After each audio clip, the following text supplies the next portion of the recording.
exactly as she looked 30 some odd years ago. She is ageless as a wonder, but a brilliant intellectual, a great historian, and a great facilitator of ideas, institutions, and period.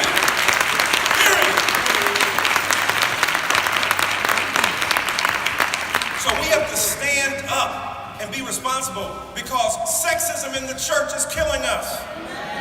Right? Women are 75% of the black church. They can cook, clean, and sew, but they can't run the church. They numerically dominate. Last time I checked, that's called apartheid. And when it was going on in South Africa, we didn't dig it. We can't do it within our own context. So if we're going to be real and true leaders, let us embrace the wave of black women who never forget us.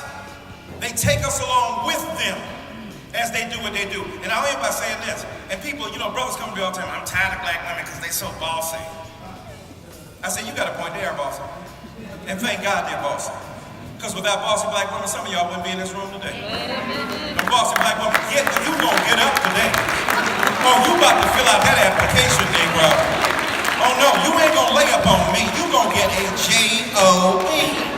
And you gonna go to college. Get your lessons.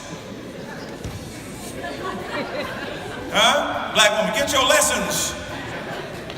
That's what you got to do. So for me, when I think about emerging leadership, I think about those elements, and I think it's time for us to embrace that and without apology love black people. I end by saying this for real.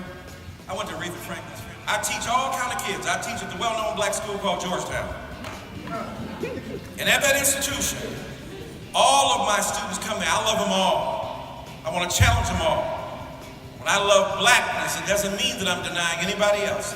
It means I'm embracing the root of my existence, the source of my being, and the inspiration for my work. And when we do that, this world will be a better place, and the emerging leaders will be able to transform the landscape for black folk in America.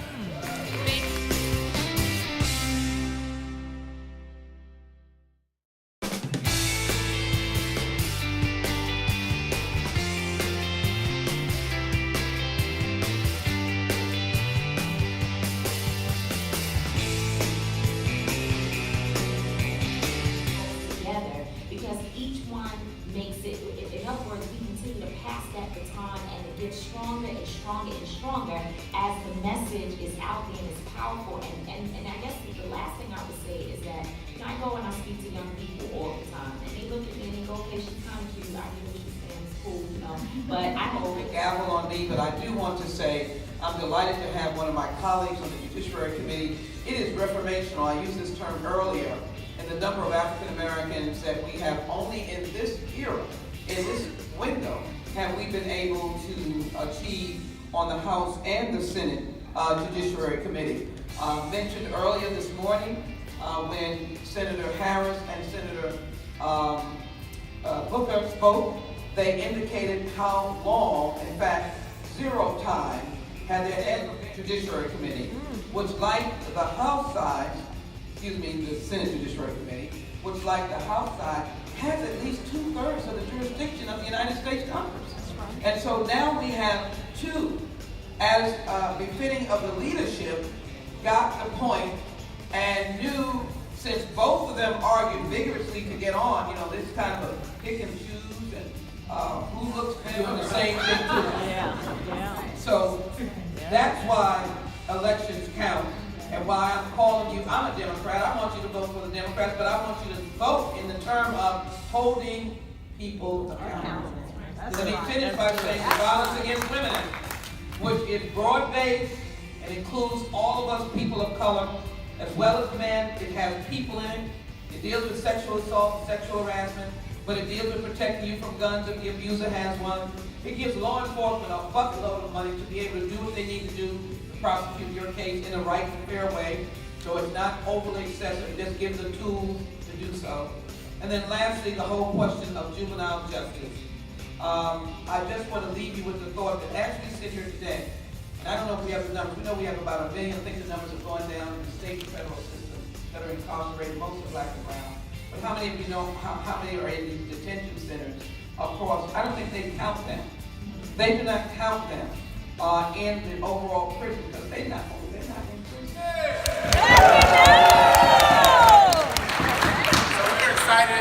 are here today for our first annual. We put on the largest tech consumer show in the world. The thing that I've overcome is surviving my first year of law school. Okay, we beat that. Hi everyone, I'm Jeff Justice. I am at Dropbox. I lead our customer success division. There you go. And honestly, the thing that I became that I constantly am trying to make sure that I'm checking myself on is trusting myself and realizing that my experience is different than everyone else's.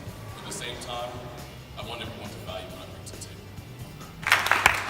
Peace, family. Damian Hooper Campbell, eBay's first Chief Diversity Officer and a proud alum of Morehouse College as well. What I had to overcome was uprooted from Brooklyn, New York, where there were a lot of black folks in Brooklyn, to moving to Northern California to take this role and being one of only a few. And part of what has helped me to overcome that challenge and also remain in the role are people like this great woman on my shirt, not Frida, but this is Rosa Parks, who also stood up and was the first and made a difference. So I encourage all of y'all to be brave, get out there, be the first, make a difference. Good afternoon, everybody. My name is Jonathan Priester. I'm the Global Black Community Advisor at Google. One of the things that I've had to overcome is trying to deconstruct systems of inequity and inequality in digital spaces. Was getting over myself and recognizing that I actually belonged in Silicon Valley. My name is Aaron Moore, Public Policy Analyst at LinkedIn. I'd say the biggest obstacle I've had to overcome is, one, not having a traditional background, but also being not from one of the coasts, I'm from Denver, Colorado. So overcoming those obstacles has been important to my success. Hello everyone, my name is Elise Richards and I am a Community Affairs Organizer for Lyft's Public Policy Department. And I would say my biggest obstacle was transitioning careers. I started off in fashion merchandising and was at Gap. And so trying to find my niche and my passion at a tech company was probably my biggest obstacle. Good afternoon. My name is Nicole Francis Reynolds, and I'm Vice President of Public Policy at MasterCard. And my biggest obstacle was learning about the opportunities that exist in tech. And I'm so glad that Troy and Congressman Butterfield and Congresswoman Lee organized this, because now we can tell you all about these opportunities that exist in tech. It almost wore me down. I was like, a lot of people.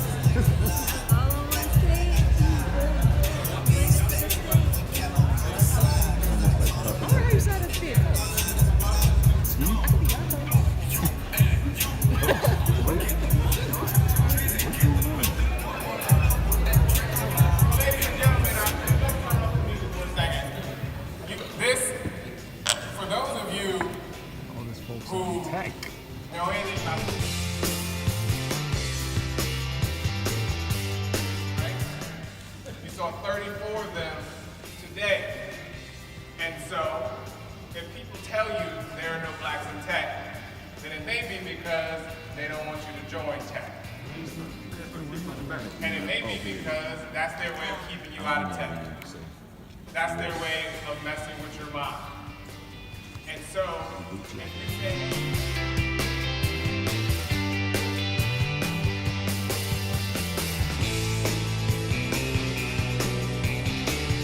Crab cakes, don't do Baltimore like that. Appreciate it.